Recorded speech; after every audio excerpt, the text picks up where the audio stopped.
Fish live underwater, so why don't they drown like land animals would? The short answer is simple. Fish do breathe, but not with lungs.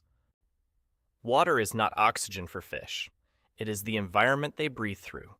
Instead of lungs, most fish use gills to pull dissolved oxygen from water. As water moves over the gills, oxygen enters the blood and carbon dioxide leaves. That works because gill surfaces are thin, folded, and packed with vessels.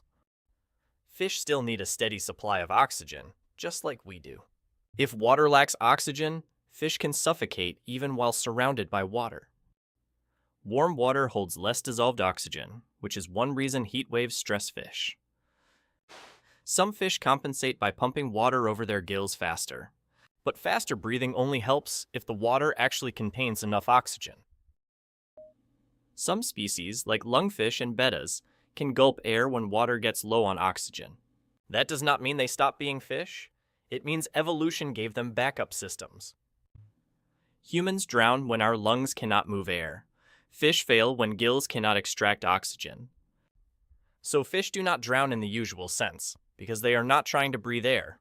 What they can do is run out of usable oxygen, and that is just as deadly. Most gills work best when water keeps moving, because fresh oxygen has to keep arriving. That is why stagnant ponds can become dangerous long before they look empty. Every movement, every heartbeat, every hot spell raises the oxygen bill. Different fish solve that problem in different ways, from huge gills to air breathing. Every solution has trade-offs, because underwater life is all about balancing gas exchange. The gill surface has to be thin enough for gases to pass, but strong enough not to collapse. That is why fish anatomy looks delicate and efficient, not armored like a submarine. Fish also need their blood chemistry to stay balanced while all this exchange happens. A gill is basically a busy interface between two worlds, water outside, blood inside. That interface is efficient enough to keep fish going as long as conditions stay favorable. When conditions fail, fish do not drown because they are dramatic. They struggle because physics is unforgiving. That is why you often see fish near the surface, where oxygen levels can be higher. To us, the water may look fine. To a fish, it can be an emergency. So the real miracle is not that fish avoid drowning. It is that gills make underwater breathing possible at all.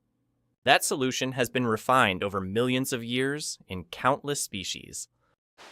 Life underwater depends on a narrow window of oxygen, flow, temperature, and anatomy.